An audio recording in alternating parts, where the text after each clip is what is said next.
the provincial and federal governments both have a role in leadership to play, but the responsibility for the fate of those animals, especially if it's a negative one, rests entirely on Marineland.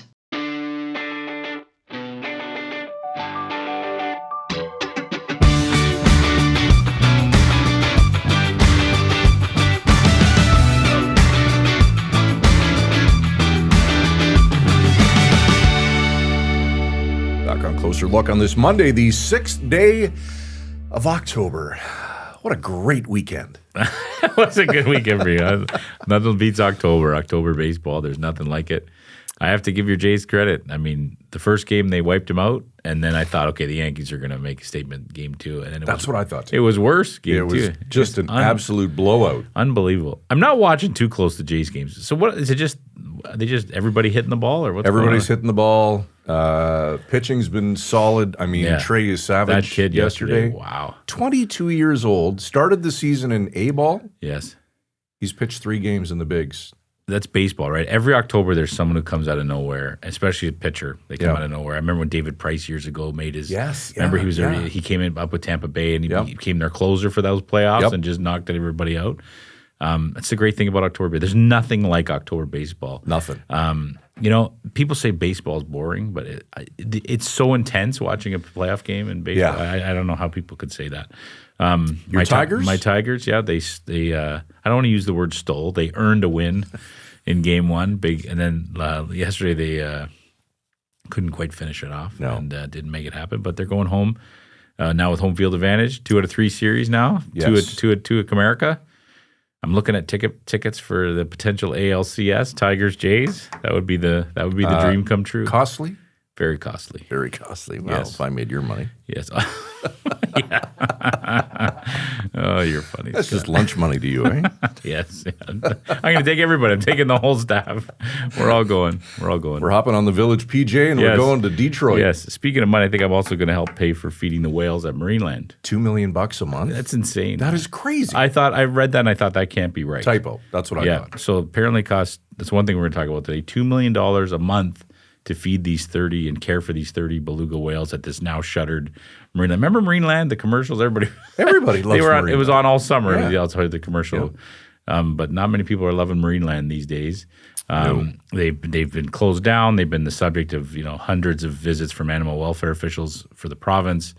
The feds passed a new law years ago that changed a lot of things. We're going to talk about that today. But basically we're at a point now where the owners of Marineland, it's not open anymore, but they still have the whales and they're caring for them, wrote to the federal Fisheries Minister last week saying that unless you give us some money, we're going to have to euthanize these whales because they'd actually asked to export them and to sell them or give them to a facility in China. The feds said no. And they're saying, well, if you don't give us some money, we're going to have to euthanize these whales, which is, as you can imagine, it's caused a lot of anger and controversy and people are upset. So we're going to talk about that today. We certainly are with Aaron Ryan. Aaron is the Wildlife Campaign Manager at World Animal Protection. Marineland says it is cash-strapped and needs assistance from the federal government or will be forced to euthanize the 30 beluga whales it still has in its possession, the only remaining captive whales anywhere in Canada. Here to help us understand what's really going on is Aaron Ryan, the Wildlife Campaign Manager at World Animal Protection. Aaron, nice to see you. Welcome to Closer Look. Well, thank you for having me. Aaron, we'll get into the situation in a second, but let's start with your organization. Tell us more about World Animal Protection and its mission. So World Animal Protection has been around for more than 75 years. We have countries in 12 offices across the world. And in World Animal Protection Canada, the majority of our supporters live in Ontario and are really looking for us to leadership on this issue, which we've done for many, many years. Now, your organization has been advocating for change at Marineland for a very long time. Can we give our listeners and viewers, Aaron, a bit of a history lesson? Back in 2019, the federal government passed a piece of legislation that had a major impact on the facility. What did that legislation do? Exactly. So in 2019, Canada passed Bill S-203, which made amendments under the criminal code that would ban the captive breeding, keeping, and performances of cetaceans. So that's whales and dolphins, like the ones at Marineland. So at the time, Marineland was sort of grandfathered in under that legislation. So it was understood that those would be the last animals at Marineland. And at the time, back in 2019, Marineland had up to 55 belugas. Wow. And since then, there have been a string of deaths, including, I believe, since the passage in 2019, we're down to 19 belugas, an orca, and a dolphin have died since the time of that bill's passage. I've read that this morning. I couldn't believe those numbers. Just taking us back to that time period, I assume Marineland fought this law pretty hard because that's basically their whole business, I would assume, right? Yeah. Indeed. And at the time, they were really the last facility in Canada that had any type of beluga whales. Mm-hmm. And so at that point, then, they weren't even allowed to – all the commercials we all remember, the shows they would do, those just ended in 2019 because of this law? More or less. And of course, the park opened last year with pretty limited accessibility to the public. And this year, the park didn't open at all. Yeah, that's what I was going to ask you. But they did stay open a little bit so people would just walk around and look at the whales. That's what the operation was, basically? More or less, yeah. I see. And Aaron, I think if I read right as well, the Provincial Animal Welfare Services has visited the site hundreds of times since 2020, doing various different inspections. What have they found over the years? So that's exactly right. They have visited a number of times, and it's no surprise given, sort of the storied history with which the park started. Some of the complaints that they've seen have involved issues of water quality for the marine mammals, down to downright distress for some of the terrestrial animals. Mm-hmm. I know a number of bears were actually seized from the facility, and people are surprised to hear that native animals like black bears are at a facility like Marineland. Aaron, have you been there? What's your organization observed? So it's been a long time since I visited this facility, but if I can get personal for a moment, I remember visiting Marineland when I was a kid. So a West Coast kid visiting Marineland with the family, and what we saw left me in tears because I couldn't believe that there were so many animals packed into these tiny facilities, and it just felt inherently wrong to me. And to be fair, I don't disparage anyone for having gone to Marineland in the past or thinking that it's an interesting thing to see. But, the reality is when we know better, we do better. And I think Canadians, especially since 2019 with the passage of the bill, have made very, very clear that they want to see better. And I know that the place has been up for sale since about 2023.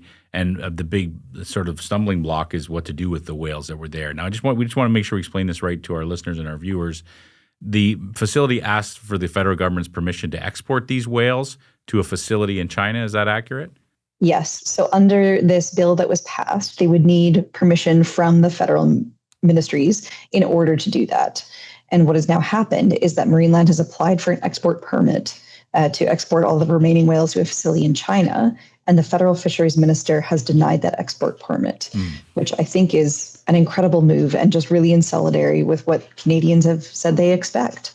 I was going to ask that because they're saying if we export them just to another place with captivity, and it might even be worse than where they are now. Yeah, exactly. I know that the federal minister talked about how she's opening to look at other decisions, but what she's really saying is beluga whales belong in the ocean. Right. This is a dumb question, Aaron, but is that even possible? Could you put these whales back in the ocean? There are limited options, but we do have some hope. So one of the options that we're advocating for multi-government collaboration is the whale sanctuary project that's being developed in Nova Scotia. Mm-hmm. So the sanctuary is not ready to take those animals yet, but between the leadership of Ontario, Ottawa, and Nova Scotia all working together, we could see them fast-tracking the development of this facility. Mm-hmm. So the animals could be cared for in place until such time as the sanctuary is ready. That said, the sanctuary would only be able to take a maximum of, I believe it's 10 animals. Mm-hmm. But the thing that we've been calling for, World Animal Protection has been asking for many years before it was an emergency, was to bring together a meeting of stakeholders and expert technical advice on solutions. So China's not the only option. There could potentially be other aquariums across North America that might have the capacity to take on some of these animals. Do you know of any? Have you done your research? I wouldn't want to say that we know for sure of any facilities, but that there are options. But what we haven't done is bring all the right people to the table to discuss those options. So now we got to the point now where Marineland's put out this letter asking for emergency federal funding. They're saying if you don't help us here, because you denied our request, if you don't help us, we're essentially going to have to euthanize these whales. That's what they're saying. You've touched on it, but what do you think should happen? So one thing is that we don't believe it's the job of the federal government to be providing that funding. What their job is looking at the export permits and reviewing them, and they've done that. And I think they've made a very sound decision in denying the export permit. What we're asking for now is leadership from the provincial government to exercise their authority under the Provincial Animal Welfare Services Act to immediately seize sort of possession of those animals and start immediately providing care in place. So leaving the animals where they are, but bringing in external experts, independent veterinary assessment, and help to make sure that those whales are cared for while we convene sort of an immediate emergency solutions meeting to figure out what the longer term next steps are going to be. Mm-hmm. Aaron, I don't want to put you on the spot here, but would they actually euthanize these whales, or are they just trying to use this as maybe some leverage to get the whales relocated? You know, I can't pretend to assume what Marineland would or wouldn't do. It's certainly an option as private owners. This is, again, why we're asking the provincial government to step in as soon as possible so that that doesn't become an option without, all checking all the right boxes and going through all the steps to make sure that euthanasia is really an option that would be within the best interest of the animals. And that hasn't happened yet. Mm-hmm. That assessment hasn't happened yet. Mm-hmm. And just so everyone knows, the letter gave a deadline of tomorrow, October 7th, right. For an answer. Just back to what you said, Aaron, about the provincial government getting involved, potentially seizing these whales, taking possession of what's going on. How would that actually work? I mean, this would be a costly endeavor for sure. Would they just take over the facility? What's the best way forward? Indeed. And one of the things we've asked is that the provincial government, I want them to make sure they're fully understanding and communicating what legal authorities they have. And we want to make sure that Marineland's not just off the hook, right? Because of course it is an expensive endeavor, but they are sitting on substantial assets, including the actual land they own. Mm-hmm. So that could potentially be used. But the idea is that we're not letting them off the hook. We're going to hold them financially accountable by whatever legal means necessary. And I encourage the province to understand and communicate what options they have to that effect. So what you're saying is you're thinking the province is more under the gun here to do something than the feds. The feds have done what they're supposed to do. They've denied this export permit. Are you saying that if something happens to these whales, it's on the province? I think the failure to do anything rests completely on Marineland. We have been sounding the alarm for this for years, and it's not necessarily fair for Marineland to claim that their lack of planning is now either the province or the federal government's emergency. It really is up to them. So I do want to make sure that I believe the provincial and federal governments both have a role in leadership to play, but the responsibility for the fate of those animals, especially if it's a negative one, rests entirely on Marineland. Aaron, we've read that it costs approximately $2 million a month to feed and care for these whales. That sounds pretty extreme. Is that an accurate figure? Again, with a lack of transparency for Marineland, we don't know fully. In some of the conversations we've had with experts around the world, we believe that that's a bit of an overreach is our best conversations with experts. But again, without transparency, we don't fully understand and we don't fully know.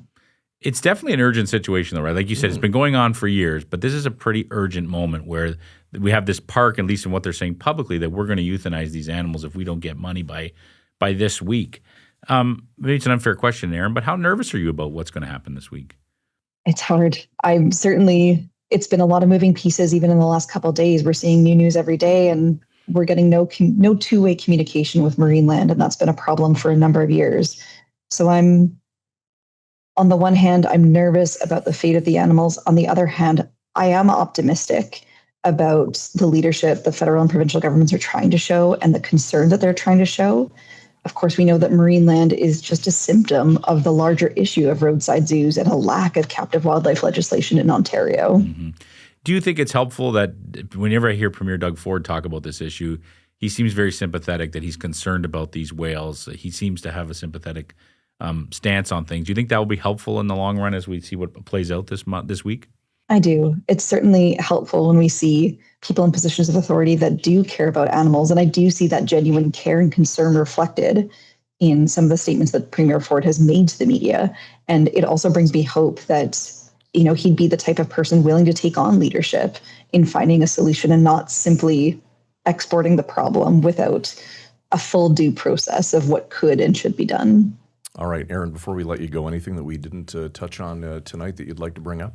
I think one of the things that I would like to keep focusing on is, yes, we've all got our eyes on Marineland right now, but we do need to keep remembering the greater issue of a lack of captive wildlife and zoo licensing in Ontario and how important that's going to be to prevent future marine lands and to prevent future emergency situations like this. All right, there's Erin Ryan, Wildlife Campaign Manager at World Animal Protection. Erin, we appreciate your time tonight. Thanks for joining us. Thank you for having me. All right, interesting conversation. I'm a little shocked, though, that the best option that's being considered is to kill these poor whales. Well, they're basically saying they have no money. I get that. They don't have a dime. So I mean, imagine you trying to get your grocery bill. If your grocery bill is $2 million a month, I don't mean to laugh. It's not funny. But they're basically saying we have no money. Every good negotiator tries to use some tactics. For sure. If you don't give us this money, the whales die. And I don't know. I mean, it's hard to know if that would actually be the case. But if you do watch Premier Ford talk about this, he gets very emotional about it. He does, He's very genuine. A self-proclaimed animal lover, and doesn't like to hear that wasn't happy that the feds said no, even though the animal welfare groups are plotting the feds because they're saying don't send the whales to another place of captivity where they're probably going to be bred again and put on display and put in shows. He's saying at least it gets them out of Marineland. Yeah. So and he does look like he cares. He does look like he cares, and as Erin said, that might be the thing. But you're right. Could you imagine that by tomorrow or the next day, Marineland says we've euthanized 30 beluga whales? I can't imagine. Like it would be bedlam. It'd be crazy. It would be. Hopefully somebody steps in and gets something done, or they find an arrangement. I'm sure someone will watch this show and it'll get action. Doug Ford. And I'd expect nothing less from the 800-pound gorilla. You thought you thought what? 800-pound whale. I was like, what are you talking about? I think they weigh more than that. Yeah. And if you saw our episode with Vic Fideli, you'll understand that reference. That's what he calls himself to Vic, apparently. Okay, that's it for us tonight on Closer Look, closerlookpodcast.ca.